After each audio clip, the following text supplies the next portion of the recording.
Tes, tes.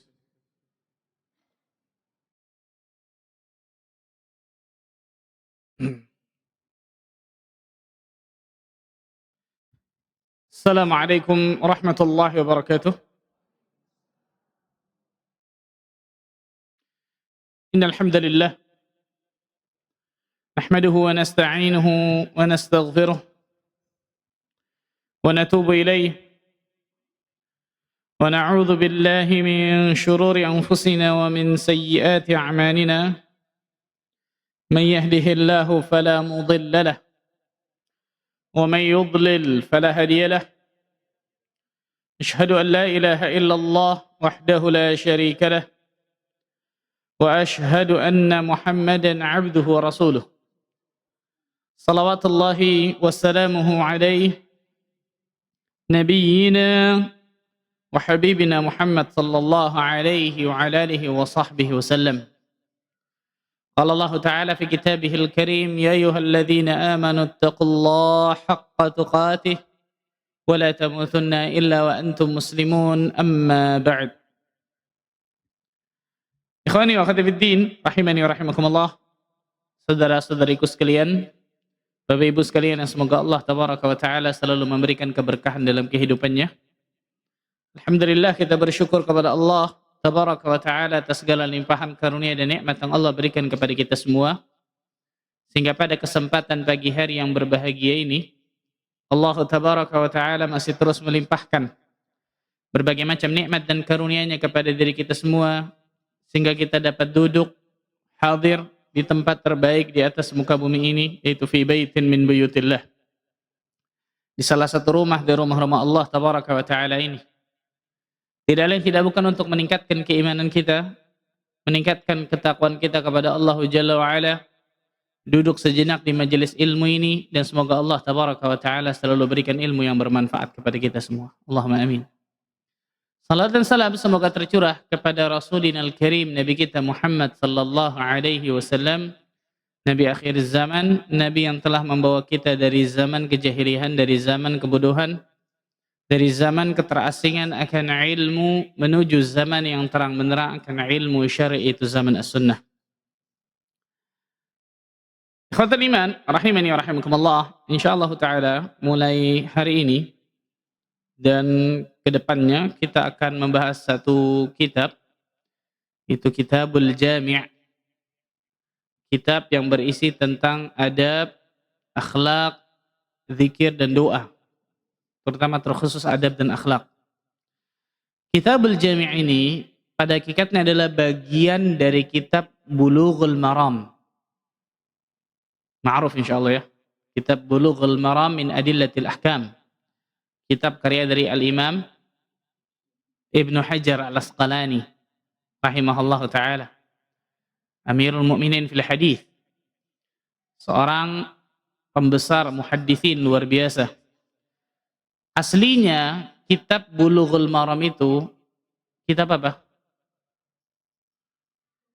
Bulughul Maram aslinya itu kitab apa? Ada yang tahu? Kitab hadis, betul.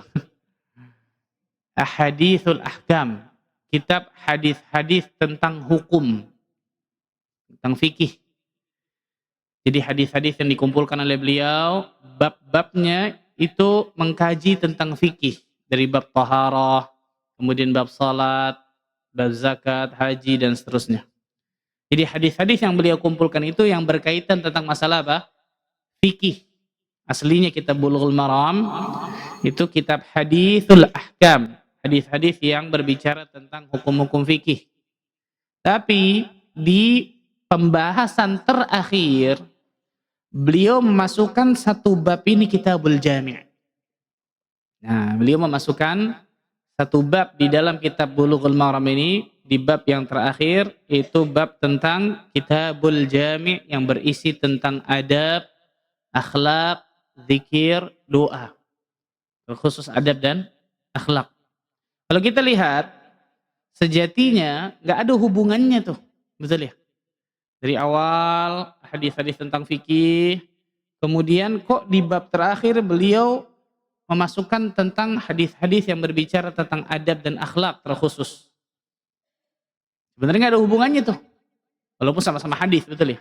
Tapi harusnya kalau memang hadis tersebut bab tentang masalah fikih dari ujung ke ujung tentang masalah apa? Fikih. Subhanallah. Di sini kata para ulama, Al-Imam Ibn Hajar Al-Asqalani, Al-Hafidh Ibn Hajar Al-Asqalani ingin memberikan pesan kepada kita para penuntut ilmu. Ingin memberikan pesan kepada kita, mengingatkan kepada kita orang-orang yang membaca kitabnya beliau itu, kitab Bulughul Maram, bahwasanya menguasai bab-bab fikih itu tidak boleh dipisahkan dari adab dan akhlak yang baik. Perhatikan baik-baik nih, kawan. Disebutkan oleh para ulama setelahnya, apa sebab beliau, apa hikmah beliau memasukkan kok Kitabul Jami ada dimasukkan di hadis-hadis masalah fikih. Padahal ini hadis-hadis masalah adab dan akhlak diberikan di bab yang terakhir di kitab Bulughul Maram tersebut. Nah, sebagian ulama mengatakan bahwa menguasai bab-bab tentang fikih itu tidak boleh dipisahkan dari adab dan akhlak yang mulia. Nggak boleh.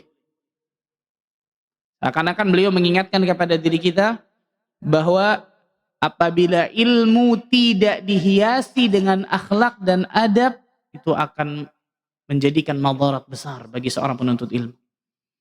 Dia menguasai fikih, Masya Allah luar biasa. Tapi adab dan akhlaknya buruk, itu madarat besar bagi dirinya dunia akhirat. Subhanallah. Layaknya apa? Harta, kedudukan, ilmu yang banyak. Jika tidak disertai dengan keikhlasan ketika mencarinya, madarat besar luar biasa. Maka sama seperti itu. Bisa jadi ilmu yang dia pelajari ketika tidak dibarengi dengan adab dan akhlak, ilmu itu tambah menjadikan dirinya angkuh dan sombong bisa jadi. Ilmu tersebut bisa menjadikan dia meremehkan orang lain. Menganggap dirinya besar, luar biasa. Menjadikan dirinya apa? Jauh dari kata-kata adab dan akhlak yang utama, subhanallah. Dan kita lihat, subhanallah, itu terjadi tuh. Berapa banyak kita lihat orang yang duduk di kajian, rajin, Masya Allah, akidahnya kuat, luar biasa, manhajnya dia pegang luar biasa, ibadahnya bahkan luar biasa, Masya Allah. Tapi akhlaknya buruk. Akhlaknya apa? Buruk. Ini salah ini, perhatikan baik-baik. Para ulama mengatakan ketika kita seorang penuntut ilmu agama Allah Azza wa Jalla, yang duduk di kajian ilmu, menuntut ilmu agama Allah Azza wa Jalla, tapi akhlak dan adab kita tidak mencerminkan akhlak yang mulia, ketahuilah kita bisa menjadi perusak dari dakwah Islamiyah ini. Kita bisa menjadi perusak dari dakwah Islamiyah ini. Karena orang akan menunjuk itu tuh, orang yang sering ngaji kayak gitu tuh, akhlaknya tuh. Yang disalahin apa? Ngajinya. Padahal oknum. Padahal oknum, subhanallah. Dan gak mungkin Islam mengajarkan yang buruk-buruk, mustahil, gak mungkin. Tapi untuk ngelihat bagaimana Islamnya, kebanyakan orang lihat apa? Ya kaum musliminnya, gitu. Maka pantaslah Syekh Muhammad ibn Shalih Al-Utsaimin rahimahullah ta'ala mengatakan tidak pantas. Zaman sekarang ini, zaman beliau masih hidup nih, bayangkan subhanallah. Islam disandingkan dengan kebanyakan kaum muslimin di penjuru dunia ini. Kenapa? Karena Islam ini terlalu tinggi. Dan kebanyakan kaum muslimin zaman sekarang, kata beliau, tidak mencerminkan nilai-nilai Islam dalam kehidupannya kecuali hanya sedikit dari mereka. Allahu Akbar, subhanallah. Perhatikan ya kawan. Jadi ini hebatnya ulama ketika mereka mengarang kitab saja itu insya Allah ta'ala ada hikmah tersendiri.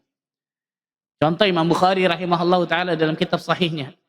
Dijelaskan oleh Al-Hafidh Ibn Hajar. Pensyarah kitab Sahih Bukhari salah satunya Fathul Bari. Betul ya, ma'ruf insya Allah. Itu dijelaskan kenapa Imam Bukhari menamakan bab ini seperti ini. Kenapa membawakan hadis ini. Kenapa ini. Setiap apapun yang Imam Bukhari letakkan dalam kitabnya pasti ada hikmahnya. Ini ulama nih. Ini hebatnya luar biasa. Masya Allah. Salah satu beliau nih. Al-Hafidh Ibn Hajar memasukkan satu bab khusus masalah hadis-hadis akhlak dan adab. Agar memberikan pesan bagi diri kita seorang penuntut ilmu. Gak boleh jauh dari adab dan akhlak. Ketika dia menguasai fikih luar biasa, bagus nih, Masya Allah luar biasa. Tapi adab dan akhlaknya buruk, na'udzubillah min dzalik. Karena salah satu di antara buah dari ilmu yang bermanfaat, ilmu itu akan melahirkan akhlak yang mulia. Nah, kita setiap pagi minta kepada Allah Azza wa Jalla, Allahumma inni as'aluka ilman nafi'an wa rizqan thayyiban wa amalan mutaqabbalan. Minta kepada Allah Azza wa Jalla yang pertama ilmu yang bermanfaat. Para ulama menyebutkan salah satu ciri ilmu itu bermanfaat, ilmu itu diamalkan, berbuat dengan amal saleh. Salah satu ciri ilmu itu bermanfaat, melahirkan rasa takut kepada Allah. Rasa takut kepada Allah akhlak, betul ya? Salah satu ciri ilmu itu bermanfaat, melahirkan akhlak yang mulia di tengah masyarakat. Allahu Akbar. Berarti harusnya ikhwan, semakin lama kita ngaji, semakin bagus apa? Akhlak kita. Bukan semakin lama ngaji, semakin buruk akhlak kita. Ini pertanyaan besar. Apakah ilmu yang bermanfaat yang saya dapatkan atau tidak? Semakin lama ngaji, seorang suami harus semakin baik kepada anak istrinya. Kan gitu. Semakin lama ngaji, seorang istri harus semakin taat kepada suaminya. Selain taat kepada Allah Azza wa Jalla. Semakin lama ngaji, seorang anak semakin berbakti pada orang tuanya. Semakin lama ngaji, semakin berbuat baik kepada tetangganya, tamunya, siapapun itu. Bukan sebaliknya. Semakin lama ngaji, semakin ternyata buruk akhlaknya. Hati-hati nih, subhanallah. Hati-hati. Nabi kita Muhammad sallallahu alaihi wasallam, Allah jadikan akhlaknya bagus dulu, baru ketika umur 40 tahun Allah kasih ilmu Al-Quran. Betul ya? Allah sudah jadikan Nabi kita Muhammad sallallahu alaihi wasallam al-amin, orang yang sangat amanah, terpercaya, jujur, dan itu ma'ruf di tengah orang-orang Quraisy. Jadi akhlaknya Allah jadikan bagus dulu tuh Nabi kita Muhammad sallallahu alaihi wasallam. Baru ketika umur 40 tahun Allah kasih ilmu kepada beliau berupa Al-Qur'anul Karim. Pesan yang luar biasa bagi diri kita semua, pentingnya adab qabla al-ilm, kata para ulama. Pentingnya adab dan akhlak sebelum berilmu. Agar tidak ada nantinya orang-orang yang ilmunya Masya Allah luar biasa banyak, tapi kosong dari adab dan akhlaknya. Perhatikan ikhwan, subhanallah. Nah ini disebutkan oleh para ulama tentang masalah ini. Jadi saya ulang, di antara hikmah, beliau memasukkan satu bab tentang hadis-hadis adab dan akhlak di dalam kitab hadis fikih ini, tidak lain tidak bukan agar seorang penuntut ilmu tidak memisahkan antara ilmu itu sendiri, contohnya ilmu fikih, dengan adab dan akhlak yang mulia. Nah banyak dari diri kita yang menyangka ketakwaan itu hanya hubungan seorang hamba dengan Allah saja. Salat, puasa Ramadan, zakat, umroh, haji, jihad, dan seterusnya, betul ya? Banyak orang menyangka ketakwaan itu hanya hubungan dirinya dengan Rabbul Alamin. Dan mengenyampingkan hubungannya dengan sesama apa? Makhluk. Ini salah besar, subhanallah. Ini salah besar. Yang namanya ketakwaan kepada Allah Azza wa Jalla sebagaimana kita ketahui, hablum minallah dan juga hablum minannas. Hubungannya dengan Rabbul Alamin, dengan Allah Azza wa Jalla harus baik, dengan takwa dan seterusnya. Dan hubungannya pun dengan sesama makhluk. Rasulullah sallallahu alaihi wasallam bersabda dalam sebuah hadis yang sahih yang diriwayatkan Imam At-Tirmidzi, "Ittaqillah haitsuma kunta." Bertakwalah kalian kepada Allah dimanapun kalian berada. Rasul menyuruh diri kita untuk bertakwa kepada Allah dimanapun apa? Kita berada. Lanjutannya apa? Wa atbi'is sayyi'atal hasanata tamhuha. Ikutilah perbuatan buruk dengan perbuatan baik, maka niscaya perbuatan baik ini akan menghapuskan perbuatan buruk.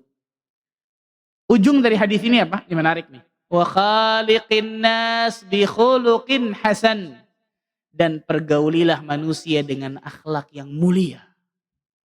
Dengan akhlak yang mulia luar biasa. Lihat, di awal hadis Rasul sallallahu alaihi wasallam menyuruh kita untuk bertakwa kepada Allah dimanapun kita berada. Di akhir hadis Rasul sallallahu alaihi wasallam menyuruh diri kita untuk berakhlak mulia kepada siapa? Kepada manusia. Menunjukkan kata para ulama yang pertama, yang namanya ketakwaan kepada Allah Azza wa Jalla bukan hanya hubungan seorang hamba dengan Sang Khalik, itu jelas. Tapi juga hubungannya kepada sesama makhluk, itu takwa juga. Dan juga Imam Ibnu Qayyim Al-Jauziyah juga mengatakan, ketika seseorang ingin mendatangkan cinta Allah kepadanya, maka jawaban yang paling besar takwa kepada Allah. Rasul mengatakan, ittaqillah haitsuma kunta. Bertakwalah kalian kepada Allah dimanapun kalian berada. Dan jika kita ingin mendatangkan kecintaan manusia kepada kita, itu tidak lain tidak bukan akhlak yang mulia. Betul? Betul banget ini. Ada seorang misal berilmu, ilmunya luar biasa, tapi akhlaknya kurang baik di tengah manusia. Pergaulannya biasa-biasa saja, bahkan mungkin ada sesuatu yang kurang baik di tengah manusia. Ada si B, ilmunya biasa aja, tapi kepada manusia supel, Masya Allah, setiap ketemu selalu senyum, akhlaknya luar biasa mulia, padahal ilmunya sedikit, gak banyak. Mana yang dicintai oleh manusia? Yang B pasti, betul ya? Yang B, subhanallah. Apalagi ketika orang tersebut berilmu luar biasa, akan ilmu agama Allah luar biasa banyak, dan akhlaknya luar biasa mulia. Maka itu yang dituntut bagi seorang muslim dan muslimah. Karena itu jangan menganggap ketakwaan kepada Allah Azza wa Jalla hanya sekedar apa? Hubungan kita dengan Sang Khalik, tapi lupa hubungan kita dengan makhluk. Ini kita lihat berapa banyak seorang penuntut ilmu Allah Azza wa Jalla, seorang penuntut ilmu agama Allah Azza wa Jalla, ilmunya Masya Allah, tapi hatinya dipenuhi dengan hasad, hatinya dipenuhi dengan ujub, bangga akan dirinya, bangga akan kelebihannya, dipenuhi dengan riya, sum'ah, ingin dilihat amalannya, ingin didengar amalannya, ingin dipuji amal salehnya. Na'udzubillah min dzalik. Yang lebih parah masalah muamalah, janji ingkar, utang nggak bayar-bayar. Betul? Betul nggak? Siapa tuh? Iya Pak Ustaz, memang si fulan begitu. Fulan kita bayar nggak Masya Allah nih fulan. Dan seterusnya disebutkan para ulama tentang masalah ini. Jadi ikhwatul iman, rahimani rahimakumullah, kitab yang insyaallah taala kita akan bahas pada kesempatan yang berbahagia ini dan juga kedepannya, hari ini baru muqaddimah tentang syarah Kitabul Jami'. Itu berbicara bagaimana seorang muslim dan muslimah berakhlak dan beradab yang mulia. Berakhlak dan beradab yang mulia. Yang pertama, kita sebutkan dulu definisi dari akhlak itu sendiri.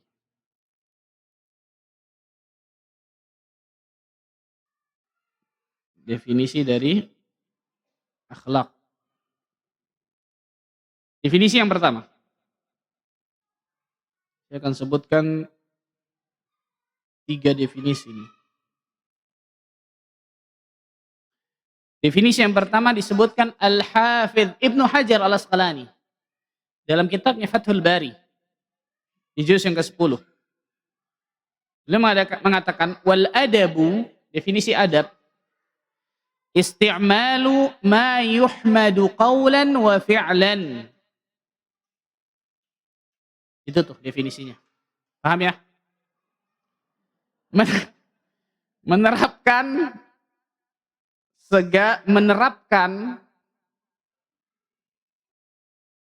segala yang dipuji oleh manusia. Menerapkan segala yang dipuji oleh manusia. Qaulan wa fi'lan, baik berupa perkataan ataupun perbuatan. Baik berupa perkataan maupun apa? Perbuatan.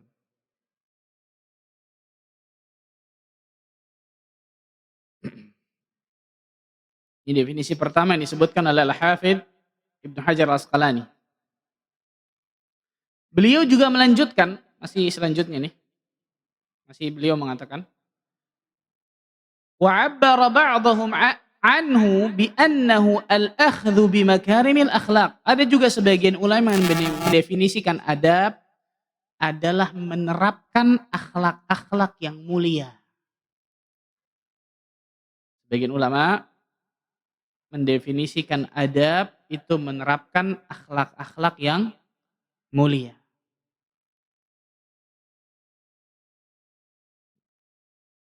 Ini disebutkan oleh Hafidz Ibnu Hajar. Pertanyaan, berarti adab dan akhlak sama atau enggak? Berarti adab dan akhlak sama atau tidak? Hah? Hah? Wah, terjadi khilaf di kalangan para penuntut ilmu di Babus Salam ini, Masya Allah. Sama apa enggak? Enggak, sama enggak. Ulama khilaf tentang ini. Sebagian ulama mengatakan adab itu sama dengan akhlak, sebagaimana akhlak sama dengan adab. Jumhur banyak mengatakan seperti ini. Makanya beliau mengatakan sebagian ulama mendefinisikan adab menerapkan akhlak yang apa? Mulia. Berarti adab itu akhlak, akhlak itu apa? Adab menurut sebagian ulama. Sebagian ulama lain mengatakan al-adab a'ammu minal akhlak. Adab itu lebih umum, cakupannya lebih luas daripada akhlak. Sebagian ulama membedakan nih. Walaupun ala kulli hal pada hakikatnya kurang lebih lah. Sebagian ulama mengatakan adab itu cakupannya lebih umum, lebih luas daripada akhlak. Contoh, adab makan, adab masuk kamar mandi, adab tidur, adab naik kendaraan, adab memakai pakaian, itu adab. Betul ya? Akhlak contohnya ikhlas, rasa takut kepada Allah, senyum kepada orang, tidak mengganggu orang, betul ya? Cakupan adab lebih apa? Luas, lebih umum daripada akhlak menurut sebagian ulama. Ala kulli hal dua-duanya pada hakikatnya apa? Menerapkan sesuatu yang kebaikan, sesuatu yang baik. Ini yang pertama, definisi pertama. Definisi yang kedua dikatakan oleh Syekh Saleh Al-Utsaimin dalam kitabnya Syarah Al-Adabul Asyarah. Al-adabu ma hamida syara'an aw 'urfan. Apa-apa yang dipuji oleh syariat dan adab. Adat kebiasaan. Apapun yang dipuji, disanjung oleh syariat dan urf. Urf itu adat kebiasaan. Jadi syariat memujinya, urf adat kebiasaan juga apa? Memuji itu. Jadi apapun kata beliau, segala sesuatu yang dipuji oleh syariat Allah dan Rasulnya ini dan dipuji oleh urf, adat kebiasaan manusia. Nah, perhatikan nih. Ini yang kedua nih. Jadi bisa jadi kalau syariat jelas. Ada dalilnya. Qala Allah wa qala Rasul. Kan gitu ya. Tapi kalau uruf biasanya berbeda-beda satu dengan yang lain. Betul ya? Nah, ini harus dilihat makanya. Ketika sampai ke satu daerah, seseorang harus mempelajari apa uruf yang baik di daerah tersebut, apa uruf yang buruk di daerah tersebut. Karena uruf itu pasti berbeda setiap zaman, setiap tempat, setiap waktu. Gitu. Yang ketiga, Syekh Muhammad Kamil menjelaskan. Syekh Muhammad Kamil menjelaskan ijtima'u khisalil khairi fil abdi. Terkumpulnya perangai kebaikan dalam diri seseorang. Terkumpulnya perangai kebaikan, perangai atau tabiat kebaikan pada diri seseorang. Syekh Muhammad Kamil. Syekh Muhammad Kamil menjelaskan ijtima'u khisalil khair fil abdi. Terkumpulnya perangai atau tabiat kebaikan pada diri seseorang. Baik secara zahir ataupun batin. Ini fi zahirihi wa batinihi. Baik secara zahir ataupun apa? Batin. Perhatikan nih, ini penting nih. Terkumpulnya perangai kebaikan, tabiat baik pada diri seseorang, baik secara zahir ataupun apa? Batin. Jadi yang namanya akhlak, yang namanya adab bukan cuma yang terlihat. Tapi juga yang tidak apa? Terlihat. Contoh, ikhlas ketika beramal. Kelihatan nggak? Siapa yang bisa tahu itu? Allah Azza wa Jalla ada dirinya, betul ya? Dia ikhlas apa enggak? Karena ingin dilihat orang apa enggak kan itu. Ikhlas itu di mana? Hati, berarti fil batin, pada batinnya. Khasyatullah, rasa takut kepada Allah Azza wa Jalla. Siapa yang tahu itu? Allah Azza wa Jalla dan juga dirinya kan gitu. Berarti akhlak itu cakupannya bukan hanya yang kelihatan. Oh dia Masya Allah ya, baik akhlaknya bagus Masya Allah. Kenapa? Sering nraktir. Wah. Ya betul sih salah satunya itu. Fi zahirihi. Pada zahirnya itu kelihatan memang akhlaknya baik. Tapi yang namanya akhlak juga pada apa? Batinnya. Perhatikan baik-baik. Bahkan sebagian ulama Ada yang membedakan antara akhlak dengan suluk. Sebagian ulama saya katakan, ada yang membedakan antara akhlak dengan apa? Suluk. Sin, lam, waw, kaf. Suluk. Kata para ulama, akhlak itu tadi yang kelihatan ataupun yang tidak terlihat. Adapun suluk itu yang kelihatan aja. Yang terlihat aja. Suka senyum, suka bantu orang, tidak pernah ganggu orang, berbuat baik kebaikan ke orang, dan seterusnya. Itu suluk, sebagian ulama mengatakan. Walaupun bahasa Indonesia sudah ma'ruf, sudah jadi itu akhlak gitu ya. Saya ingin tegaskan di sini maksudnya apa? Yang namanya akhlak bukan cuma yang terlihat. Perhatikan baik-baik nih. Tapi juga yang tidak apa? Terlihat. Ikhlas, rasa takut kepada Allah, mahabbatullah, mencintai Allah Azza wa Jalla. Itu gak kelihatan gimana caranya? Yang kelihatan menjaga lisan, menjaga pandangan mata, membantu orang, dan seterusnya. Ini disebutkan oleh para ulama tentang masalah ini ketika menjelaskan tentang akhlak dan adab. Al-Imam Ibn Qayyim Al-Jauziyah rahimahullahu ta'ala mengatakan dalam kitabnya Madarijus Salikin. Beliau menyebutkan tentang bagaimana pentingnya adab dan akhlak bagi diri seorang hamba. Wa adabul mar'i unwanu sa'adatihi wa falahihi. Adab seseorang adalah tanda kebahagiaan dan kesuksesannya. Lihat, adab yang baik pada diri seseorang itu tanda kebahagiaan dan kesuksesan orang itu. Berarti ketika adabnya baik, adabnya akhlaknya mulia, itu sukses dan bahagia insyaallah orang itu di dunia akhirat. Wa qillatu adabihi unwanu syaqawatihi wa bawarihi. Sedikitnya adab pada diri seseorang, itu sedikitnya adab yang baik maksudnya pada diri seseorang, itu tanda kecelakaan dan kebinasaannya. Famastujliba khairud dunya wal akhirah bimithlil adab, walastujliba hirmanuha bimithli qillatil adab. Dan tidaklah seseorang mendapatkan kebaikan dunia akhirat yang banyak semisal dengan adab yang mulia. Dan tidaklah seseorang dihalangi dari kebaikan dunia dan akhirat semisal dengan sedikitnya adab yang baik kepada dirinya. Allahu Akbar. Dia ingin menyebutkan bagaimana pentingnya tentang apa? Adab dan akhlak yang luar biasa mulianya bagi seorang hamba Allah Azza wa Jalla. Maka menjadi kewajiban ikhwan bagi setiap muslim dan muslimah untuk berusaha dengan sekuat tenaga untuk selalu membaguskan akhlaknya. Untuk selalu memperbaiki akhlaknya satu demi satu. Satu demi satu. Kenapa? Karena Allah tabaraka wa ta'ala memberikan akhlak kepada kita itu berbeda-beda satu dengan yang lain. Sebagaimana Allah Azza wa Jalla memberikan rizki bagi diri kita berbeda-beda. Betul ya? Ada yang rizkinya banyak, luar biasa. Ada yang rizkinya sedang, ada yang rizkinya seret. Sama seperti itu akhlak. Ada orang-orang yang Allah kasih akhlak baiknya itu banyak kepadanya. Memang Allah jadikan wataknya, tabiatnya, akhlaknya baik banyak luar biasa. Ada yang akhlak baiknya sedang lah, lumayan.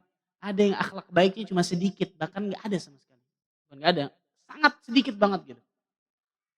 Perhatikan, Abdullah bin Umar radhiyallahu taala, Abdullah bin Mas'ud radhiyallahu taala anhu mengatakan, ini perkataan sahabat, tapi fi hukmil marfu'. Di dalam ilmu mustalah hadis disebutkan, ini perkataan sahabat tapi dihukumi hadis Nabi SAW. Kenapa? Karena gak ada ruang ijtihad di dalam ini.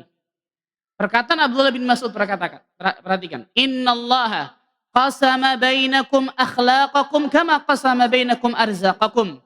Sesungguhnya Allah Azza wa Jalla membagi akhlak yang terpuji kepada kalian sebagaimana Allah membagikan rizki kepada kalian. Saya mau tanya, Abdullah bin Mas'ud tahu dari mana? Kalau bukan dari Nabi SAW perkataan ini, betul ya? Ini perkara gaib, betul ya? Allah membagikan akhlak yang terpuji kepada manusia, itu sama dengan Allah membagikan rizki kepada manusia. Ada yang banyak, ada yang sedang, ada yang sedikit. Maka ini disebutkan oleh para ulama, mauquf fi hukmil marfu'. Belajar sedikit hadis. Perkataan sahabat, ini perkataan Abdullah bin Mas'ud, tapi dihukumi hadis Nabi SAW. Abdullah bin Mas'ud tidak mengatakan dari Rasulullah SAW, tapi langsung menyebutkan. Dan ini nggak ada masalah. Selama memang apa? Riwayatnya sahih. Syahid dari bahasan kita adalah bahwa ternyata manusia Allah berikan akhlak itu, akhlak yang baik beda-beda. Betul ya? Beda-beda. Ada yang Assalamualaikum Ustadz, ya, interrupt sebentar. silakan. Bagi jamaah untuk mobil Pajero B1430 TJK mohon dipindahkan karena ada warga mau keluar. Terima kasih. Ya, mobil Pajero silakan. Termasuk akhlak yang mulia jangan menghalangi Pajero jalan ini, Masya Allah. Itu ya. B1430 TJK. Jangan menghalangi jalan. 1430 TJK mobil Pajero. Masya Allah. Syukron. Afwan, barakallahu fiik. Jadi saya ulang. Allah tabaraka wa ta'ala membagikan akhlak yang mulia, akhlak yang terpuji kepada manusia berbeda-beda sebagaimana Allah azza wa jalla membagikan apa? Rizki. Kalau antum ditanya mau lebih banyak rizki yang dia bagikan sama Allah atau akhlak yang mulia? Dua-duanya betul, saya juga mau, Masya Allah itu. Saya sudah sangka jawaban itu, Masya Allah. Betul. Tapi kata para ulama, akhlak ini ada dua jenis. Perhatikan nih. Akhlak itu ada dua jenis. Yang pertama namanya jibilli. Yang pertama namanya jibilli. Jibilli atau jibilliyah. Yang pertama namanya jibilli atau jibilliyah. Apa ini? Jibilli ini? Ini yang kata Abdullah bin Mas'ud tadi nih. Allah membagikan akhlak yang terpuji kepada manusia sebagaimana Allah membagikan apa? Rizki. Ini yang nih. Yang pertama maksudnya. Watak asli.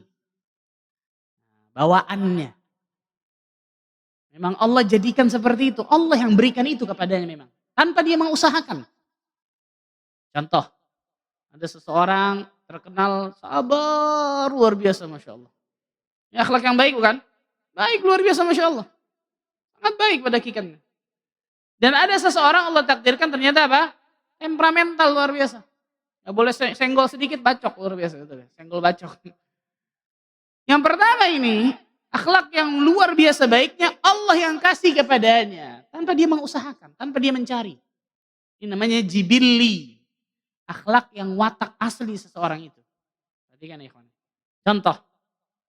Nabi SAW mengatakan kepada Al-Asyaj bin Abdul Qais. Ya Asyaj.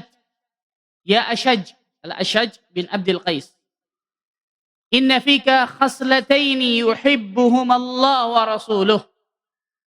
Pada dirimu, sesungguhnya pada dirimu ada dua perangai, dua akhlak yang dicintai Allah dan Rasulnya. Apa itu? Al-hilmu wal-anah. Kecerdasan dan ketenangan dalam bersikap. Mendengar itu, Asyad bertanya kepada Nabi SAW. Ya Rasulullah SAW, apakah kedua perangai itu hasil usahaku atau Allah yang menjadikan watak itu kepadaku? Nanya Asyad, betul ya? Maka Rasulullah mengatakan, balillahu jabalaka alaihima. Allah yang telah menjadikan kedua perangai itu ada pada dirimu. Jadi yang pertama nih, akhlak yang pertama namanya dia apa? Jibilli. Akhlak bawaan memang yang Allah jadikan memang pada seseorang. Ini kenikmatan besar luar biasa ketika Allah Azza wa Jalla berikan akhlak yang mulia banyak pada diri seseorang. Tapi pertanyaannya misal, ada seseorang yang ternyata Allah nggak berikan penyabar, contoh, temperamental. Di jalan berantem aja sama orang, betul ya? Apakah kemudian dia tidak bisa mengubah akhlaknya? Jawabannya jelas bisa. Karena ada akhlak yang kedua namanya muktasab. Namanya muktasab. Muktasab. M-U-K-T-A-B-A-B. Betul ya? Muktasab. S-S-S.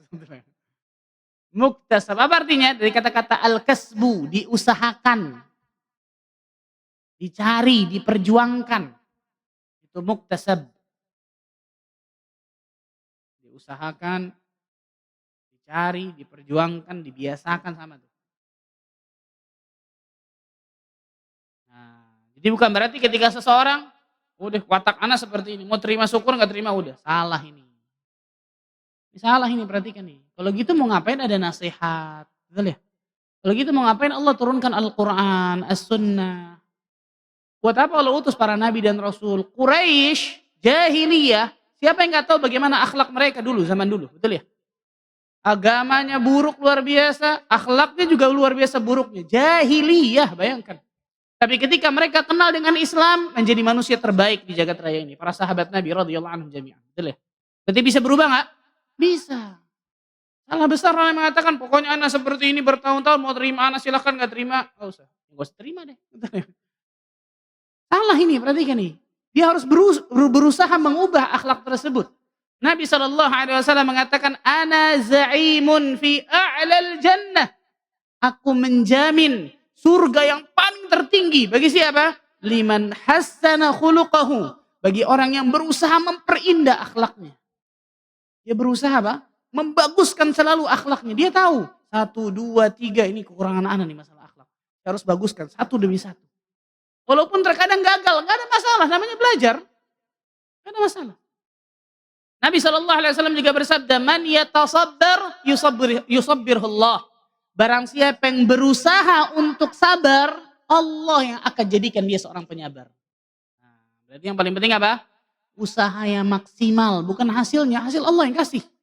Tapi yakinlah ketika kita berusaha dengan maksimal, berdoa kepada Allah, bertawakal, Allah akan kasih hasil yang terbaik insya Allah. Ini yang kedua, muktasab, diusahakan. Orang tersebut pada hakikatnya misal tadi nggak penyabar, dia temperamen luar biasa. Tapi ketika dia berusaha menjadikan dirinya penyabar, sabar, mungkin dia tahan luar biasa, betul ya?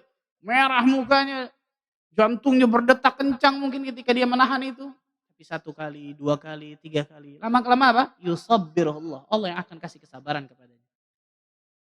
Nah, berarti ada usaha. Ada perjuangan di situ, ada mencari.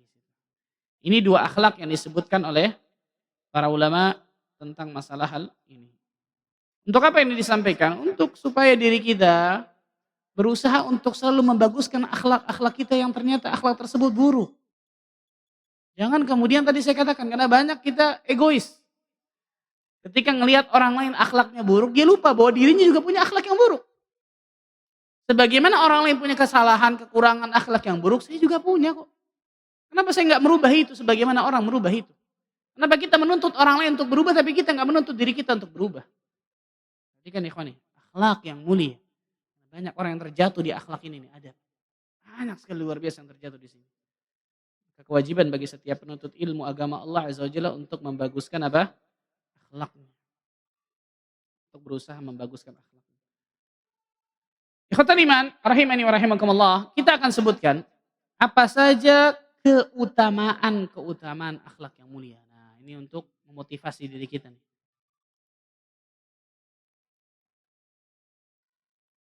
Ini untuk memotivasi diri kita agar kita selalu berusaha membaguskan akhlak itu. Apa saja keutamaan dari akhlak yang mulia?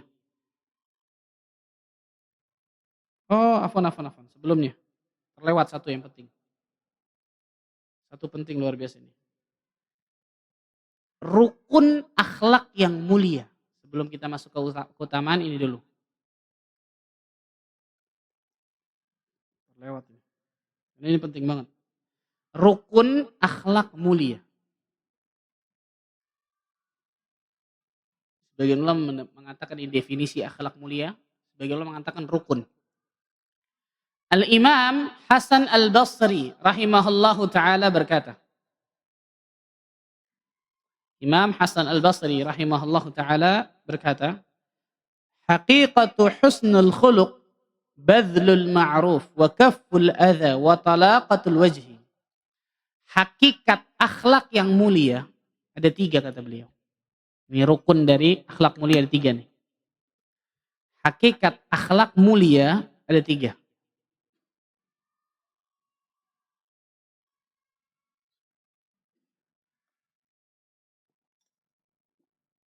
Yang pertama, badlul ma'ruf. Mudah berbuat baik kepada orang lain. Apa bahasa kita? Ringan tangan, betul ya? Ringan tangan nonjok lagi. Bukan itu.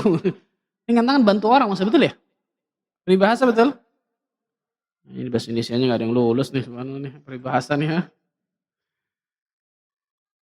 Mudah berbuat baik kepada orang lain, yang pertama nih. Jadi apa? Dia berusaha untuk selalu memberikan bantuan kepada orang. Bantu orang, dermawan, nggak pelit, baik itu dengan hartanya, tenaganya, pikirannya, apapun itu. Memberikan kebaikan kepada orang. Membantu orang lain dengan apapun yang dia bisa. Bukan hanya dengan harta, apapun. Yang kedua, wakaful adha. Tidak mengganggu orang lain. Mengganggu orang lain, subhanallah. Ini jelas akhlak yang mulia. Rukun dari akhlak mulia ini. Karena ada orang bantu orang juga, ganggu orang juga. Seimbang. Ini salah nih. Ketika dia sudah memberikan bantuan kepada orang lain, maka di antara yang kedua rukun dari akhlak mulia, kaful adha. Jangan mengganggu orang. Baik mengganggu dengan perkataannya, sikapnya, tindak tanduknya, apapun itu. Jangan zalimin orang, kan gitu. Terus. Yang ketiga, wa talaqatul wajhi. Wajah yang berseri-seri. Senyum. Gigi kita bukan aurat. Berarti kan nih? Susah banget luar biasa senyum sama orang. Ini salah nih. Wajah yang berseri-seri, murah senyum. Yang ketiga ini kata para ulama, itu menunjukkan ketawaduan pada diri seseorang. Yang ketiga nih biasanya. Karena kalau orang sudah angkuh, ujub, sombong, gimana dia mau senyum sama orang coba? Nah, ini menunjukkan apa? Supel kepada orang, tawadhu kepada orang, jauh dari sifat ujub, jauh dari sifat sombong. Ini orang saking pelitnya senyumnya nggak dikasih sama orang, subhanallah. La ilaha illallah. Nah ini sebagian ulama mengatakan rukun dari akhlak yang mulia, sebagian ulama mengatakan ini definisi akhlak yang mulia. Karena dari tiga ini mecahnya kemana-mana tuh nanti. Turunannya banyak banget dari tiga hal ini. Ini rukun dari akhlak yang mulia. Tiga-tiganya sudah kita lakukan? Diam, Masya Allah. Baru kita masuk ke keutamaan dari akhlak mulia. Keutamaan dari akhlak yang mulia. Yang pertama.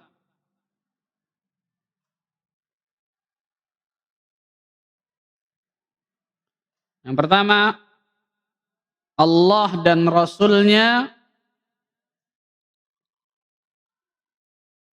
memerintahkan kita untuk berakhlak mulia. Diperintah Allah dan Rasul-Nya. Allah dan Rasul-Nya menyuruh kita, memerintahkan kita untuk berakhlak yang mulia. Berarti ketika kita taat kepada Allah dan Rasul-Nya, maka itu takwa kepada Allah Azza wa Jalla. Di antaranya Allah Azza wa Jalla berfirman di dalam surat Al-Baqarah. Surat kedua ayat 83. Dari tengah ya. Surah Al-Baqarah ayat 83 dari tengah. Dari kata-kata La ta'buduna illallah wa bil walidaini ihsana wa dzil qurba wal yatama wal masakin wa qulu lin nasi husna. Dan janganlah kalian menyembah kepada selain Allah dan berbuat baiklah kepada orang tua, kerabat, anak yatim dan orang-orang miskin dan bertutur katalah dengan baik kepada manusia. Allahu Akbar. Lihat, dalam ayat ini Allah memerintahkan agar kita mentauhidkan Allah Azza wa Jalla diiringi dengan akhlak mulia. Yaitu apa? Berbuat kebaikan kepada seluruh manusia. Orang tua, kemudian kerabat, anak yatim, orang miskin, siapapun itu. Kemudian di ujungnya waqulu linnasi husna, dan bertutur katalah yang baik kepada manusia. Ali bin Abi Thalib menafsirkan kata-kata ini, dan bertutur katalah yang baik kepada manusia, yaitu kepada semua manusia, jami'un nas. Kepada semua manusia. Siapapun itu, subhanallah. Atha ibn Abi Rabah menegaskan ayat ini memerintahkan kita untuk memperlakukan umat manusia dengan baik, yang mukmin maupun yang musyrik. Allahu Akbar. Subhanallah. Ini disebutkan dalam tafsir Ibnu Jarir At-Tabari. rahimahullah ta'ala. Jadi ini salah satu ayat yang menunjukkan bahwa Allah Azza wa Jalla memerintahkan kita untuk apa? Berakhlak yang mulia. Bahkan yang luar biasa lagi adalah Allah Azza wa Jalla memerintahkan kita berakhlak kepada orang-orang yang berbuat keburukan ke kita. Gampang susah? Hah? Gampang, saya ngomong gampang tadi, Masya Allah. Gak tahu prakteknya, mudah-mudahan gampang juga ya. Allah Azza wa Jalla berfirman dalam surat Thaha. Surat 20 ayat 44.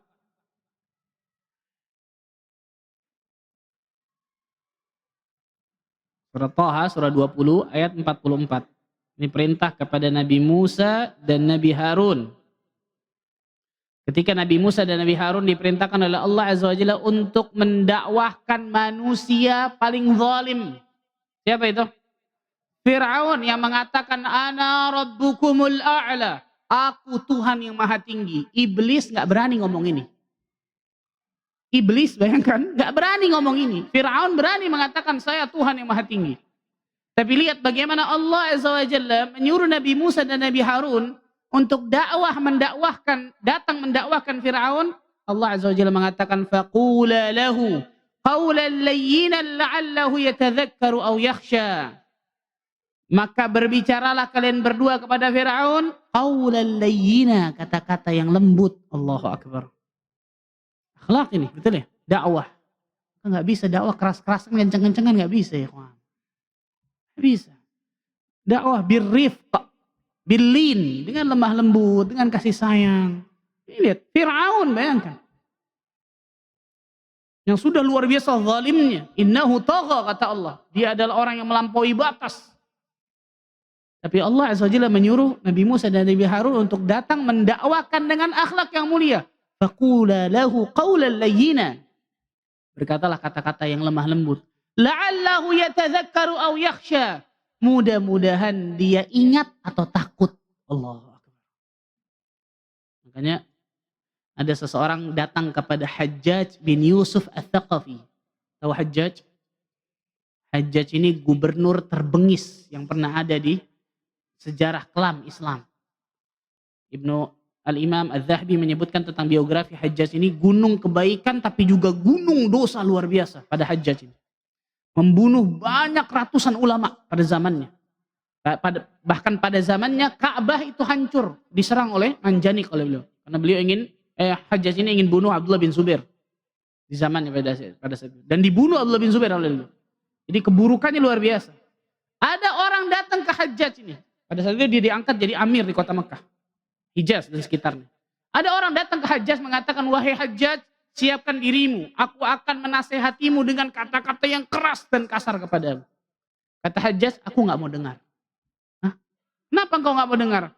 Aku tidak lebih buruk daripada Fir'aun, engkau tidak lebih baik daripada Nabi Musa.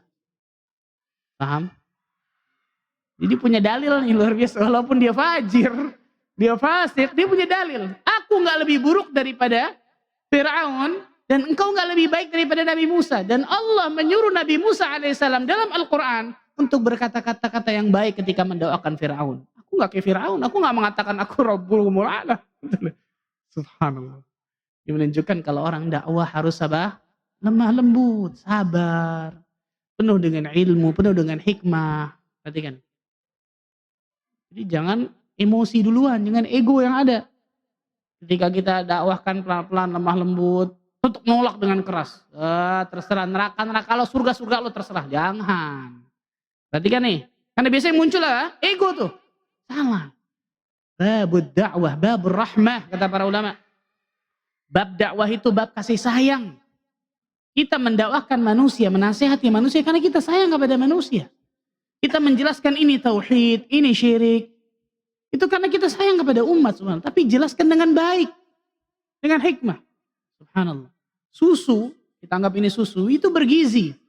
Tapi kalau kita kasih kepada orang caranya dilempar, nggak ada orang mau terima. Caranya harus baik ketika memberikan. Bahkan sesuatu yang batil sekalipun, kalau dikemasnya baik, bisa jadi benar di anggapan manusia. Betul ya, kan? Orang-orang yang datang untuk kristenisasi dan seterusnya, betul ya? Ke daerah-daerah, ke pelosok, dengan senyumannya, dengan apa? mie instannya, dengan sembakonya, dengan bantuannya, padahal batil lah. Orang anggapnya, oh ini yang benar nih, baik sama saya nih. Akhlak. Salah nih, perhatikan nih. Banyak yang saya lihat nggak sabar ketika dakwah. Nggak lemah lembut ketika berdakwah. Ini salah. Nggak berhak seseorang yang tidak punya kesabaran dan tidak punya kelemah lembutan untuk berdakwah di jalan Allah. Kenapa? Karena kemadaratannya akan jauh lebih besar daripada manfaatnya, kata para ulama. Sabar. Lemah lembut. Ilmu. Hikmah. Allah Azza wa Jalla memerintahkan itu.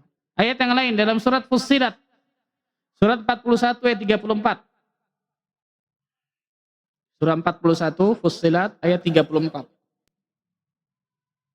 Wala tastawil hasanatu wala sayyi'ah idfa' billati hiya ahsan. Allahu Akbar. Dan tidaklah sama kebaikan dengan keburukan.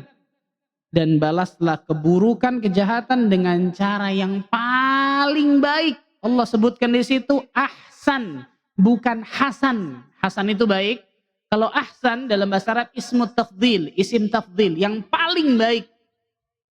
Allah Azza wa Jalla menyuruh diri kita membalas keburukan dengan cara yang apa?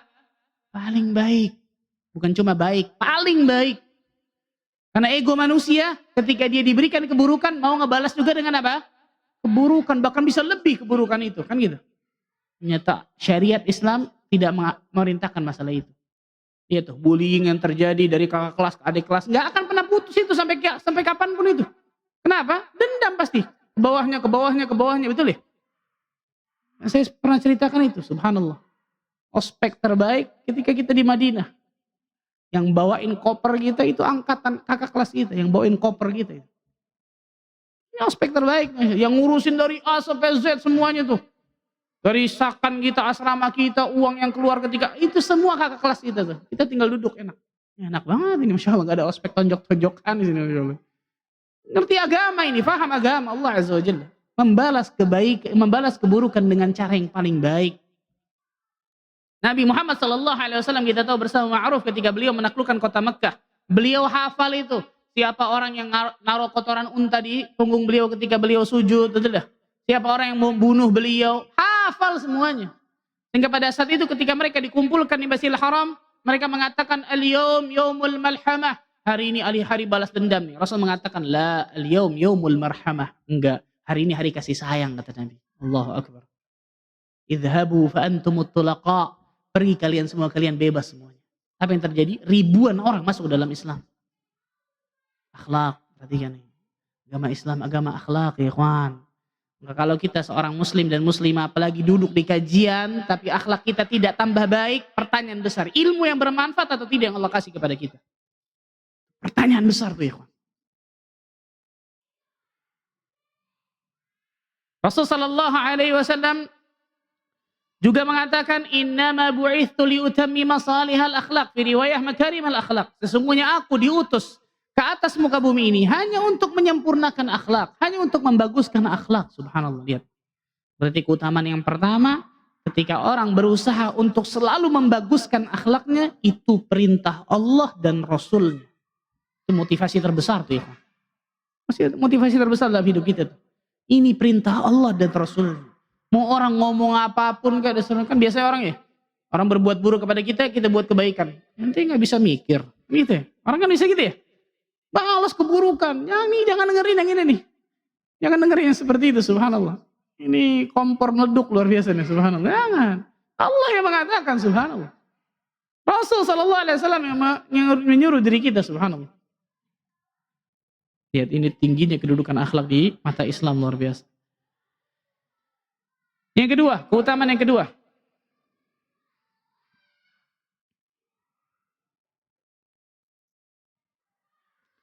Akhlak mulia adalah salah satu faktor terbanyak yang memasukkan manusia ke dalam surga. Akhlak mulia adalah salah satu faktor terbanyak yang memasukkan manusia ke dalam surga.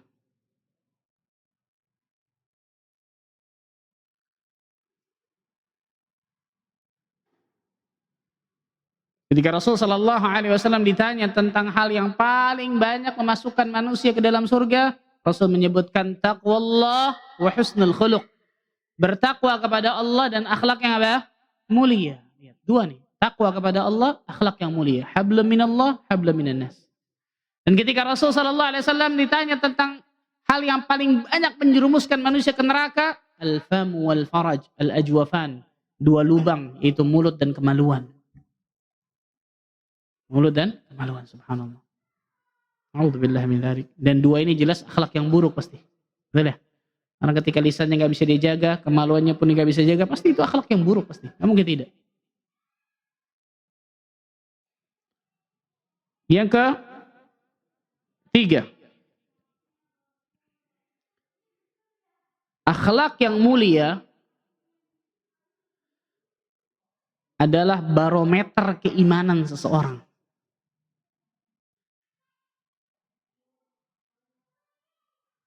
Akhlak yang mulia adalah barometer keimanan seseorang. Ini menarik.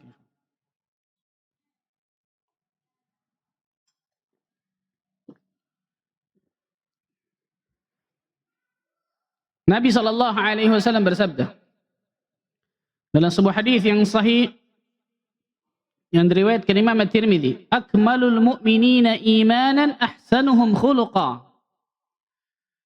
Orang yang paling sempurna imannya adalah yang paling baik akhlaknya. Ini menarik, subhanallah. Mukmin yang paling sempurna imannya itu yang paling baik akhlaknya. Lanjutannya, wa khiyarukum khiyarukum linisaihim, dan sebaik-baik kalian adalah orang yang paling baik terhadap istrinya. Kalau kita orang baik, maka yang paling pertama harus mendapatkan kebaikan kita keluarga kita, anak istri kita pasti. Perhatikan ikhwan, karena nggak mungkin dia bisa munjamalah, basa-basi, ngebohong, nggak mungkin. Pasti sifat aslinya keluar ketika bersama keluarganya tuh.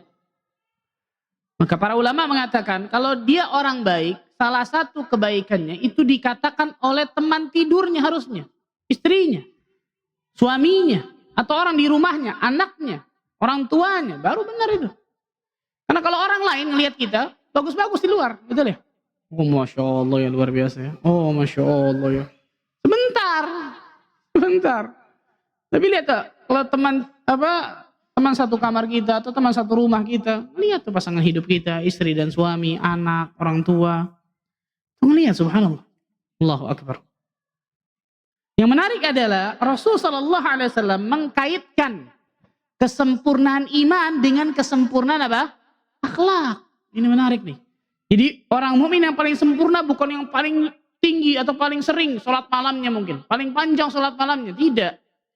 Paling sering banyak sedekahnya. Paling banyak puasanya. Tidak. Rasulullah SAW mengkaitkan dengan akhlak. Bayangkan, luar biasa. Yang paling bagus akhlaknya.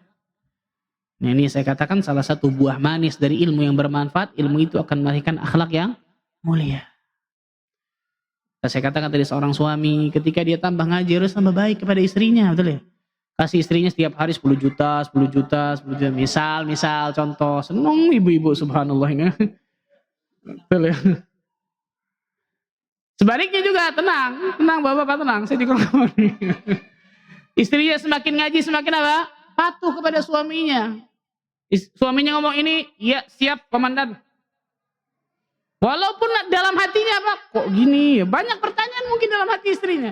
Sudah, ini surga saya, titik. Selama tidak diperintahkan untuk maksiat dan dosa, siap. Bukan apa? Kenapa? Wah, panjang lebar itu subhanallah. Khadijah radhiyallahu anha mendapatkan istana di surga yang tidak ada keletihan dan tidak ada kepayahan. Salah satu sebabnya kata para ulama, karena selama berumah tangga dengan Nabi SAW selama 25 tahun lamanya tidak pernah mengangkat suaranya satu kali pun kepada Nabi SAW. Ini wanita penghuni surga nih. Wah. Maka ingat ibu-ibu, kalau mau angkat suara nggak dapat Khadijah nih, subhanallah nih. Nggak dapat istana di surga, bayangkan istana. Salah satu sebabnya disebutkan para ulama. Sebab yang lain. Tidak pernah mengangkat suaranya di hadapan Nabi SAW selama 25 tahun. Gimana caranya? Allahu Akbar. Istimewa, Masya Allah. Bisa. Yang saya katakan tadi itu. Akhlak yang apa? Muktasab, yang bisa diusahakan, bisa dicari, betul ya? Bisa kok. Bisa berusaha dengan sekuat tenaga. Salah satunya mengetahui tentang apa? Keutamaan akhlak itu sendiri. Berarti ketika seseorang masih apa? Suaminya masih nggak baik kepada istrinya, istrinya masih nggak nurut mungkin kepada suaminya, iman saya masih dipertanyakan berarti. Kesempurnaan iman saya masih belum. Saya harus belajar lagi iman, belajar ilmu, belajar tauhid, belajar akidah, belajar akhlak yang paling terutama. Rasulullah SAW juga bersabda, La yajtami'u syuh wal iman fi qalbi abdin abada. Tidak akan terkumpul sifat syuh. Syuh itu kikir, pelit, bakhil, koret, merki, apalagi itu. Dengan iman dalam hati seorang hamba selama-lamanya. Nggak mungkin berkumpul, kata Nabi SAW. Maksudnya apa? Orang yang beriman tidak akan mungkin bakhil. Nggak mungkin. Karena bakhil itu sifat akhlak yang buruk. Semakin bagus imannya, pasti dia akan semakin apa? Memberikan kebaikan kepada orang, bukan bakhil. Baik itu kebaikan dengan tadi saya katakan dengan harta, dengan perkataan, dengan perbuatan, dengan tindak tanduk, apapun itu, bukan hanya dengan harta. Salah satunya dengan harta, betul. Subhanallah. Yang baru 4 nih. Ada puluhan loh ini, siap-siap jam berapa nih Masya Allah. Yang keempat, semakin mulia akhlak seseorang,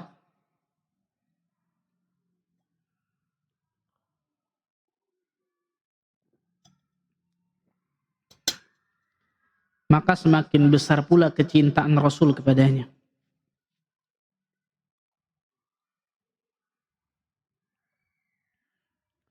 Semakin mulia akhlak seseorang, maka semakin besar pula kecintaan Rasulullah sallallahu alaihi wasallam kepadanya.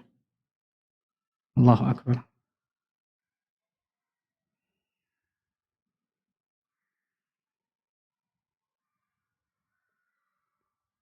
Dalam sebuah hadis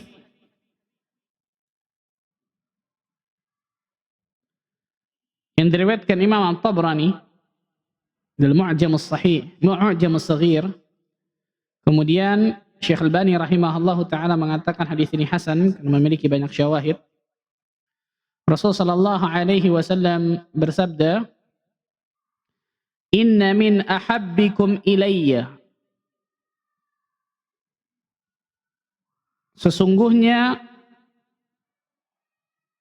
orang yang paling aku cintai di antara kalian. Allahu akbar.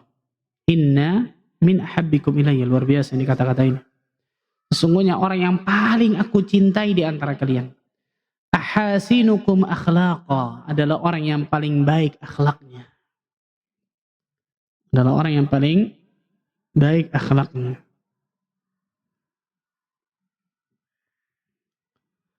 Al-muwatta'un aknafa alladzina ya'lafun wa yu'lafun. Yaitu orang-orang yang baik kepribadiannya, yang mudah bergaul dan mudah diajak bergaul. Dia mudah bergaul kepada orang, orang pun mudah bergaul kepadanya. Salah satu kunci untuk bisa mendapatkan cinta Nabi SAW, akhlak yang mulia. Sungguhnya orang yang paling aku cintai di antara kalian yang paling baik akhlaknya.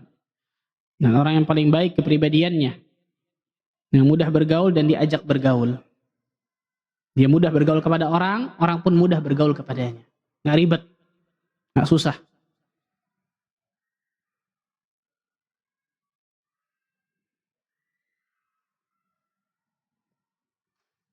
Dalam riwayat yang lain disebutkan, Inna syarrin nas manzilatan 'inda Allah yaumal qiyamah man wada'ahu aw tarakahu an-nas ittiqa'a fuhshihi. Na'udzubillah.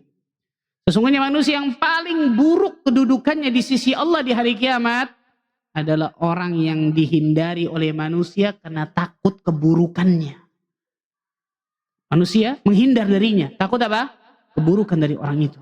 Ini manusia terburuk kata Nabi SAW di hari kiamat. Manusia paling buruk kedudukannya di sisi Allah Azza wa Jalla pada hari kiamat. Itu orang yang dihindari oleh manusia karena takut kejelekannya, takut keburukannya. Kalau dekat dengan dirinya bisa dizalimi dan seterusnya. La ilaha illallah. Na'udzubillah min dzalik.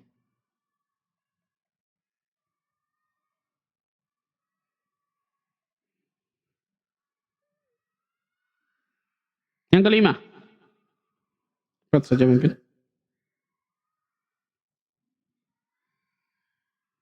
Semakin mulia akhlak seseorang,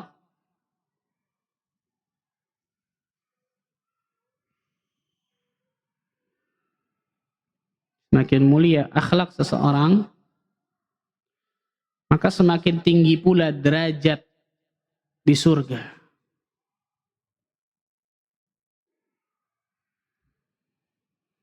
Semakin mulia akhlak seseorang, maka semakin tinggi pula derajatnya di surga.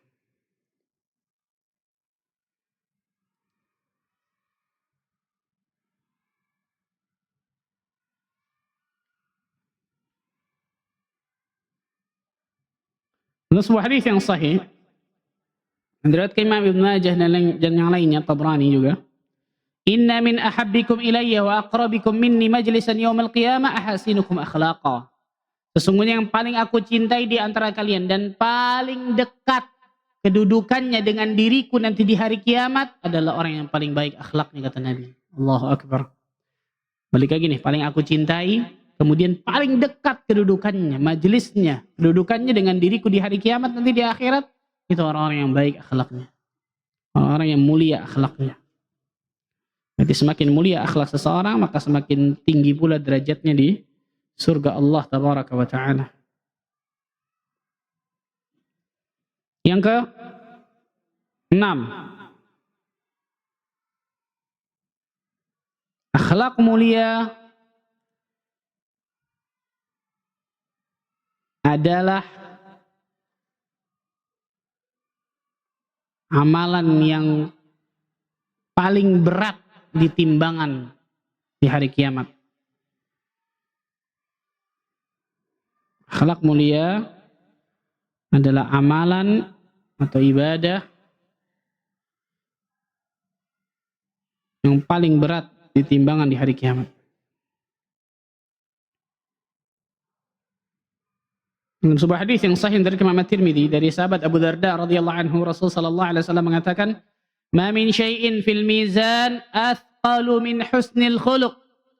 Tidak ada sesuatu pun di timbangan di hari kiamat yang lebih berat daripada akhlak yang mulia. Allahu Akbar. Hadis ini menjadi dalil yang sangat tegas kata para ulama, menunjukkan bahwa akhlak yang mulia itu ibadah teragung, amalan luar biasa. Karena Rasul menggunakan kata-kata ma min syai'in. Kata-kata syai'in itu nakirah, menunjukkan keumuman. Dalam kaidah usul fikih tufidul umum, menunjukkan secara umum. Secara umum. Maksudnya apa? Tidak ada satupun yang lebih berat daripada akhlak yang mulia jika diletakkan di timbangan nanti di yaumul qiyamah. Allahu Akbar. Kita semua pasti akan ditimbang, Bapak Ibu sekalian. Al-hasanat atau sayyiat, pahala dan dosa kita.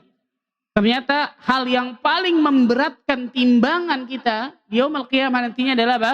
Akhlak yang mulia. Ini jelas setelah tauhid ya. Adalah akhlak mulia, subhanallah. Yang ke-7, mendapatkan derajat orang yang rajin puasa dan rajin sholat. Itu rajin ibadah.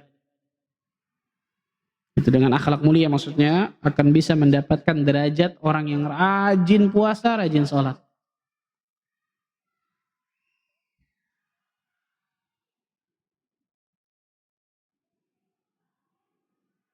Dalam sebuah hadis yang sahih dari Imam At-Tirmidzi, Rasul sallallahu alaihi wasallam bersabda, "Wa inna sahiba husnil khuluq la yablughu bihi darajata sahibis shaum was shalah." Riwayat shawwam wal qawwam.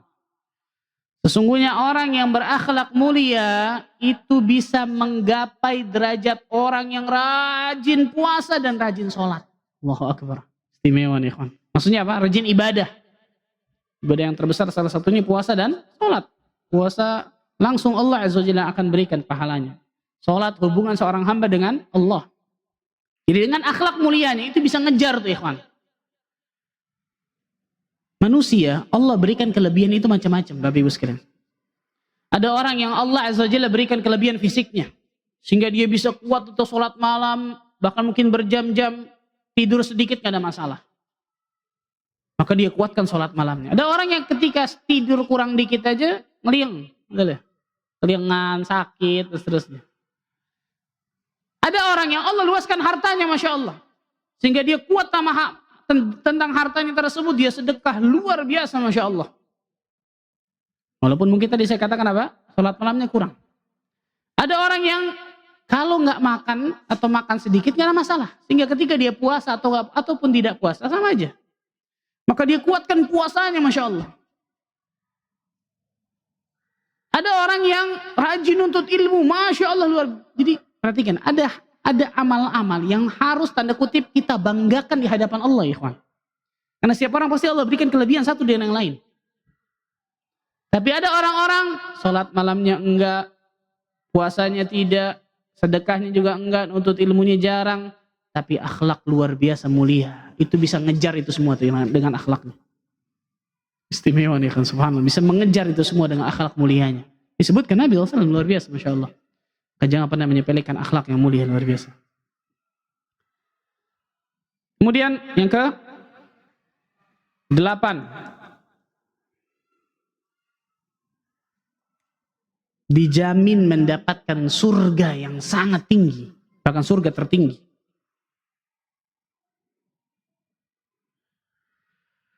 Dijamin mendapatkan surga yang tertinggi.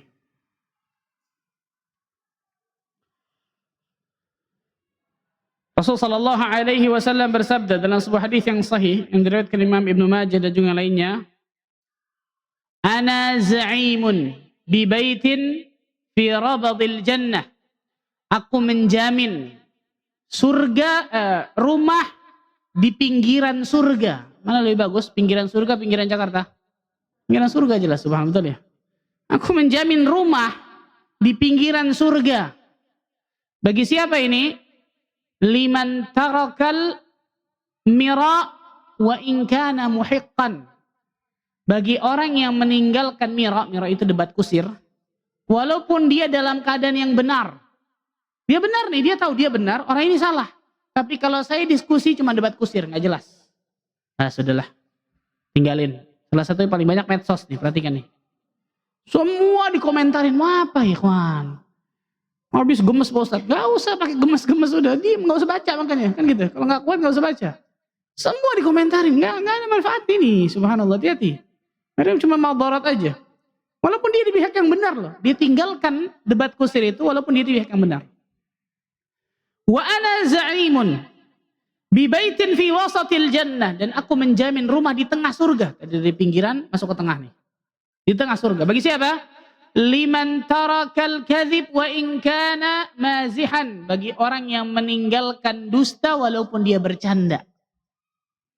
Nabi SAW ketika bercanda selalu jujur, gak pernah dusta, subhanallah. Dan yang ketiga, yang terakhir nih, wa ana za'imun bi baitin fi a'lal jannah liman hasana khuluquhu. Dan aku menjamin rumah di surga yang paling tinggi bagi orang yang selalu membaguskan akhlaknya. 3 ini nih, yang pertama dan yang kedua itu akhlak juga tuh. Dia meninggalkan debat kusir walaupun dia pihak yang benar. Itu akhlak loh. Sudahlah, mengalah untuk menang. Selesai. Kemudian apa? Dia meninggalkan berdusta walaupun dia bercanda. Itu pun akhlak luar biasa. Karena Nabi SAW tidak pernah bercanda dengan dusta. Tuh, subhanallah. Kemudian yang ketiga, yang selalu berusaha memperbaiki, memperindah akhlaknya, rumah di surga yang paling tertinggi, luar biasa. Ini disebutkan oleh Nabi SAW yang luar biasa, Masya Allah. Ini mungkin beberapa keutamaan, dan gak mungkin semua, ada puluhan luar biasa keutamaan dari akhlak yang mulia. Semoga Allah Azza wa Jalla jadikan dari kita orang-orang yang mendapatkan akhlak yang mulia ini. Wallahu a'lam bishawab. Silakan mungkin kalau ada pertanyaan.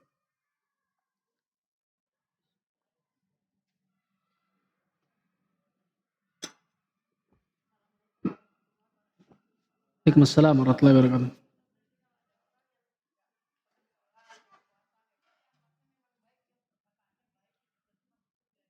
Tidak. Bismillah. Saya lupa jelaskan tadi. Akhlak atau adab secara umum terbagi 3. Ini tadi terlewat nih. Skip nih. Lebih bagus, jazakillah khair, jadi ingat, Masya Allah. Akhlak atau adab secara umum itu terbagi 3, disebutkan oleh Imam Ibnu Qayyim juga para ulama lain. Yang pertama, akhlak dan adab kepada Allah. Ini yang paling tertinggi. Akhlak dan adab kepada Allah. Ini yang paling tertinggi. Akhlak dan adab kepada Allah yang paling tertinggi, apa itu? Mentauhidkan Allah, menjauhkan apa? Kesyirikan, kan gitu. Ini akhlak kepada Allah yang paling tertinggi, mentauhidkan Allah, menjauhkan kesyirikan. Berarti orang-orang musyrik, orang-orang kafir yang tidak menyembah kepada Allah, melakukan kesyirikan, melakukan kekufuran, mereka berakhlak tidak? Enggak. Kenapa? Akhlak yang tertinggi mereka enggak lakukan berarti itu. Salah satu akhlak kepada Allah, taat akan perintah Allah, menjauhi apa? Larangan Allah. Kalau dia nggak sholat, nggak puasa, nggak zakat, nggak taat akan perintah Allah, berarti dia tidak berakhlak kepada Allah. Padahal itu akhlak yang paling tertinggi kata para ulama. Nah, perhatikan nih. Ini yang pertama. Yang kedua, akhlak kepada Rasulullah sallallahu alaihi wasallam. Akhlak kepada Allah ada banyak ya, mentauhidkan Allah, takwa kepada Allah, takut kepada Allah, malu kepada Allah, dan seterusnya. Yang kedua, akhlak kepada Rasul sallallahu alaihi wasallam. Orang-orang yang tidak menjalankan sunnah Nabi sallallahu alaihi wasallam, melakukan perbuatan-perbuatan yang tidak ada pernah contohnya dari Nabi sallallahu alaihi wasallam, berarti dia tidak berakhlak kepada Rasul sallallahu alaihi wasallam, walaupun dia mengatakan saya cinta kepada Rasulullah. Akhlak kepada Rasul salah satunya ittiba'ur Rasul. Mengikuti, mencontoh Rasul sallallahu alaihi wasallam dalam kita beribadah, dalam setiap tindak tanduk kita. Taat kepada Rasul sallallahu alaihi wasallam dari apa yang beliau perintahkan, membenarkan apa yang beliau beritakan kepada kita, menjauhi apa yang beliau larang kepada kita. Tidaklah kita beribadah kecuali yang dicontohkan Nabi sallallahu alaihi wasallam dan seterusnya. Itu akhlak kepada Rasulullah. Dan yang ketiga, akhlak kepada sesama makhluk. Ini banyak, akhlak kepada orang tua, kepada saudara kerabat, kepada tetangga, kepada tamu, kepada orang kafir, kepada di masjid, di rumah. Bahkan akhlak kepada jamadat, benda mati ada akhlaknya dalam Islam. Itu akhlak kepada sama makhluk tuh. Luar biasa, cakupannya luas. Nah, yang kita tahu biasanya yang ketiga doang masalah akhlak nih, betul ya? Yang tadi tuh, senyum, baik. Yang ketiga, betul itu salah satunya betul. Tapi ternyata akhlak cakupannya apa? Lebih luas daripada itu. Jadi orang-orang yang tadi tuh, dia nggak sholat, nggak puasa, nggak zakat dan seterusnya. Tapi kemudian apa? Akhlaknya baik. Akhlak kepada siapa? Akhlak kepada sama makhluknya mungkin baik. Tapi akhlak kepada Allah dan Rasulnya nggak baik. Karena kalau akhlak kepada Allah dan Rasulnya baik, pasti dia akan apa? Taat kepada Allah dan Rasulnya. Wallahu a'lam bishawab. Silakan, ada yang lain?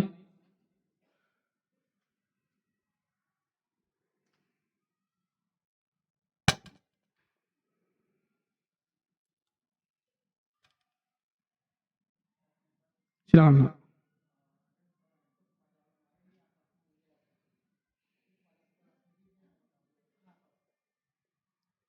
Kalau kenapa tanya kepada orangnya, Masya Allah. Saya juga nggak tahu nih. Tapi biasanya, wallah alam bishawab, yang tadi saya katakan, bahwa Allah membagi akhlak kepada manusia sebagaimana Allah membagi rizki kepada manusia. Betul ya? Ada orang akhlak 1, 2, 3-nya luar biasa bagus, keempat, kok yang keempatnya begini ya? Manusia. Sebagaimana rizki ada yang seperti itu, akhlak pun ada yang seperti itu, subhanallah. Maka wallah alam bisawab, bisa jadi kemudian karena memang apa? Ada satu dari akhlak tersebut yang Allah tidak berikan kebaikan kepadanya, contohnya kepada kerabatnya, keluarganya, dan dia tidak usahakan itu untuk menjadi baik. Itu salah satu sebab. Bisa jadi kemudian apa?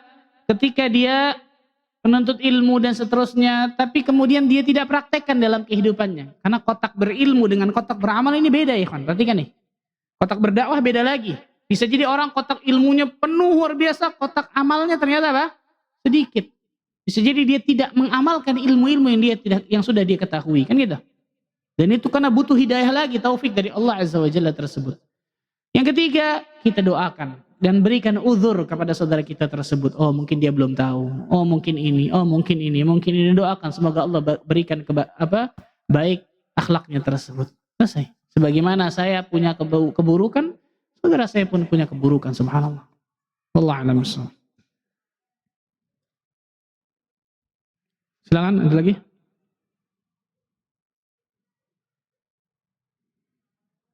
Waalaikumsalam warahmatullahi wabarakatuh.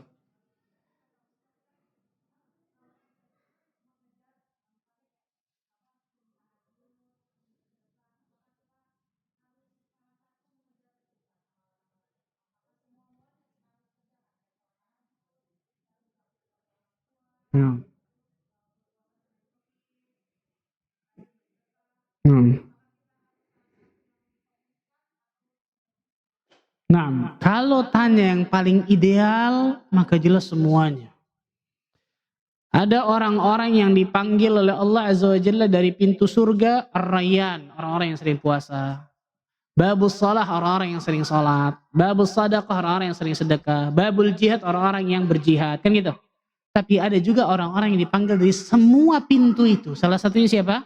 Abu Bakar As-Siddiq radhiyallahu anhu. Betul ya?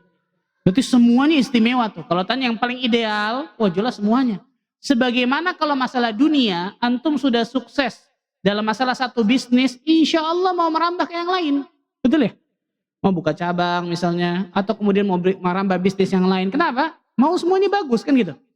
Jadi kalau ditanya yang paling ideal, semuanya jelas. Tapi kalau nggak bisa semuanya yang paling ideal tersebut, maka cari hal-hal atau amal soleh yang bisa kita tanda kutip banggakan di hadapan Allah Azza wa Jalla, sehingga itu yang benar-benar kita fokuskan, tapi bukan berarti meninggalkan yang lain, enggak.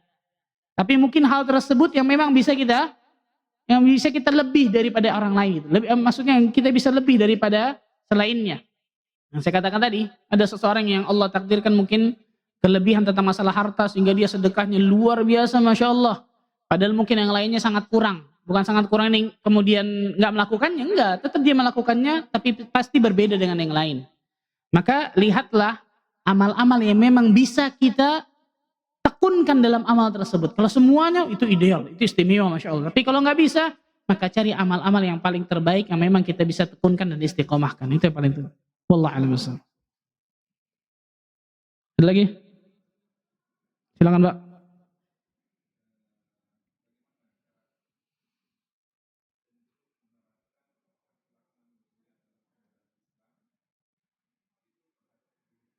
Aiyah, Masya Allah. Salah satu akhlak, itu akhlak kepada diri kita sendiri. Betul, sahih.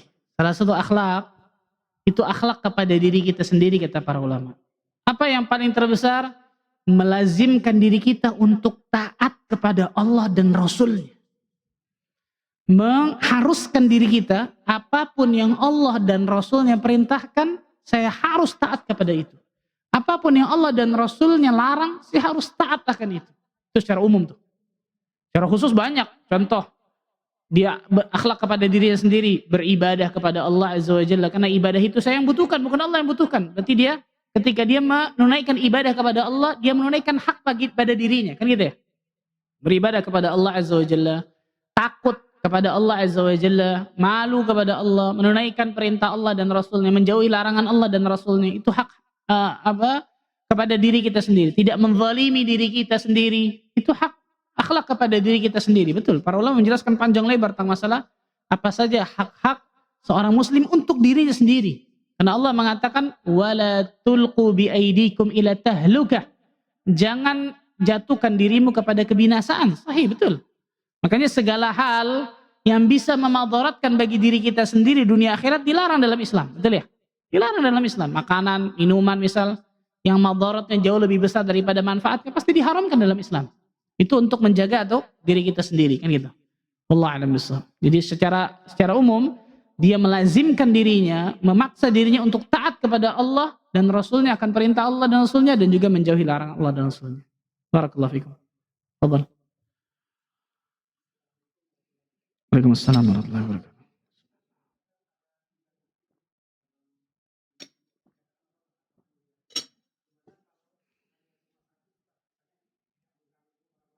Ya. Kurang.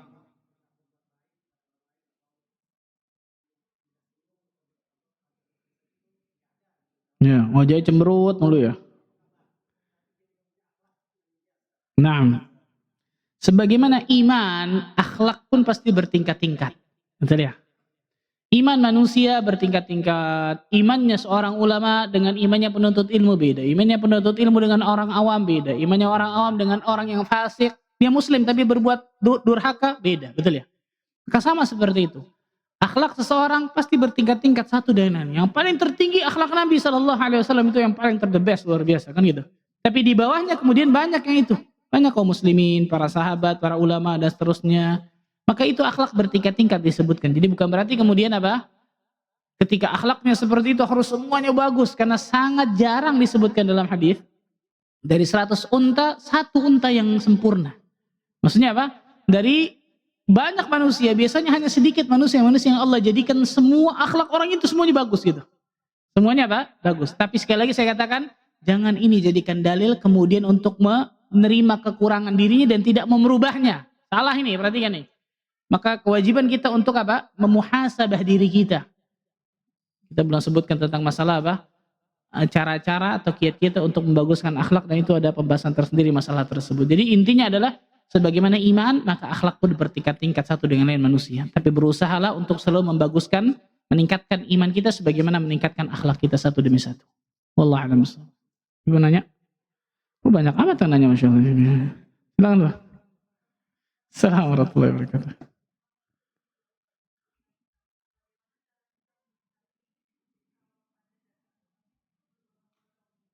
Nah,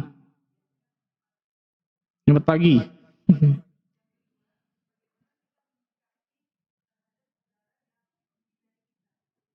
Ya.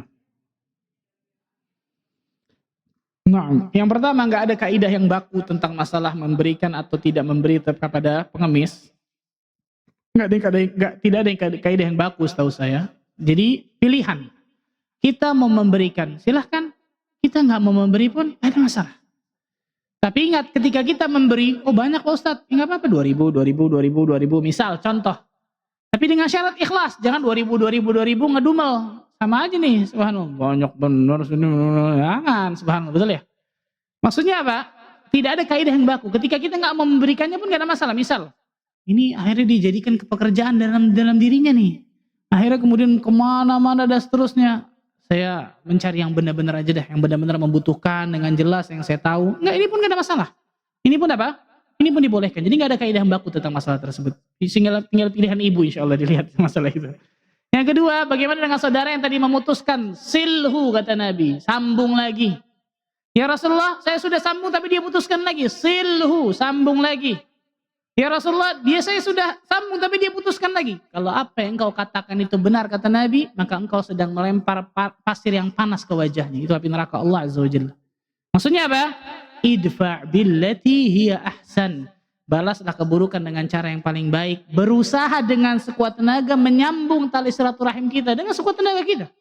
Jangan keluarkan ego. Ketika dia memutuskan, memang saudara ente doang. Jangan nih, subhanallah, betul ya? Kasih hadiah mungkin kepadanya, kirimkan mungkin hadiah dan seterusnya, mungkin dari orang, berikan, mungkin ada sesuatu masalah cekcok, tulis minta maaf, walaupun mungkin bukan dia yang salah, nggak ada masalah, mengalah untuk menang, gitu ya. Subhanallah, itu yang paling terbaik. Kalaupun memang dia masih memutuskannya, yang penting usaha kita untuk menyambungnya sudah ada. Wallahu a'lam bishawab. Yang lain, Bu. Waalaikumsalam warahmatullahi wabarakatuh.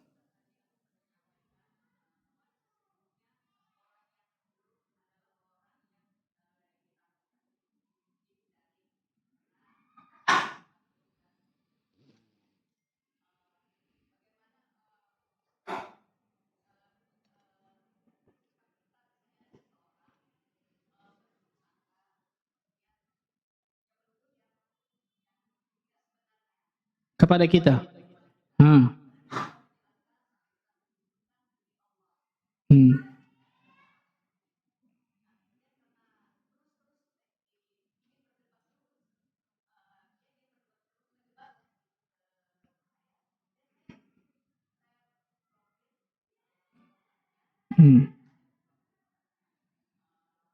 Blokirnya berapa lama, Bu? Nggak boleh lebih dari 3 hari soalnya. Terus?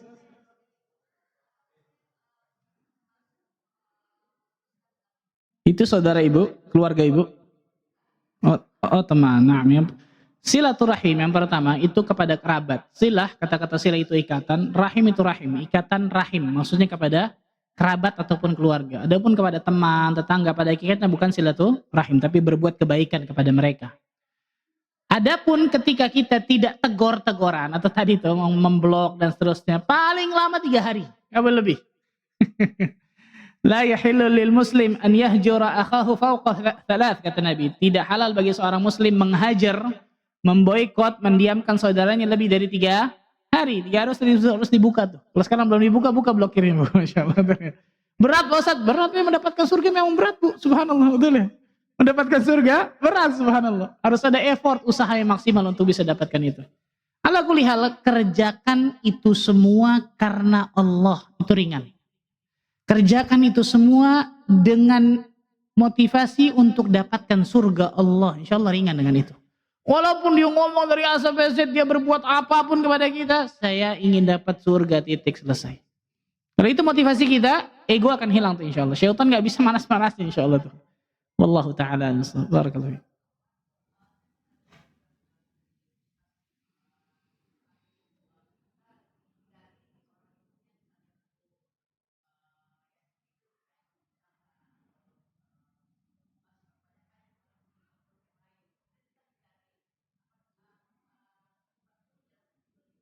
Boleh, boleh. Kalau tanya boleh, boleh, Bu. Kalau tanya boleh, jawabannya boleh. Tapi tidak boleh memutuskan sama sekali, mendiamkan. Betul ya? Makanya saya katakan tadi, ngeblok itu berarti kan nggak putus benar-benar sama sekali. Betul ya?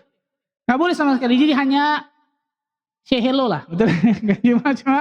cuma apa, sapa, singkat, tidak boleh mendiamkan sama sekali mutlak, itu jangan. Tapi kalau menghindari, ditakutkan ada kemadaratan dari orang itu, boleh, sahih, betul. Ditakutkan kalau kita dekat, akhirnya kemadaratan yang lebih besar ada. Maka kita jaga jarak. Ini boleh. Tapi nggak boleh memutuskan sama sekali, apalagi sampai mendiamkan dan seterusnya. Ini ditakutkan masuk ke hadis Nabi musyahin, yang ada perselisihan antara diri dengan saudaranya. Itu ditakutkan. Terakhir mungkin, tadi ada yang tanya, Bu. Silakan, Bu. Waalaikumsalam warahmatullahi wabarakatuh.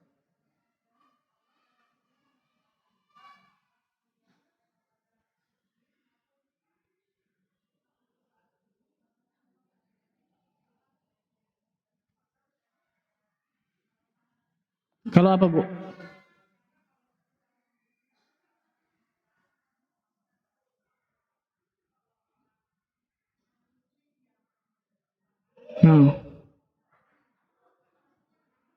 Boleh, kan kepada non-muslim boleh memberikan hadiah, betul ya? Boleh memberikan sedekah, itu boleh. Bermuamalah secara dunia, itu boleh. Kan gitu. Nabi SAW bermuamalah kepada orang Yahudi tentang masalah muamalah. Jadi boleh, nggak ada masalah. Yang tidak boleh itu kan harta yang khusus, yang dikhususkan kepada orang-orang yang khusus, contohnya zakat, kan gitu ya. Tapi kalau kita kasih hadiah, tetangga kita kasih hadiah, atau kita kasih misal dia miskin, kita bantu sedekahnya atau biaya misal rumah sakit ketika dia sakit, boleh, nggak ada masalah. Irhamu man fil ardi yarhamukum man fis sama. Sayangilah yang ada di bumi ini, maka yang ada di langit akan menyayangi kalian, kata Nabi sallallahu alaihi wasallam. Wallahu a'lam bishawab. Itu mungkin yang saya bisa sampaikan. Subhanakallah bihamdika, asyhadu an la ilaha illa anta astaghfiruka wa atubu ilaik. Wassalamualaikum warahmatullahi wabarakatuh.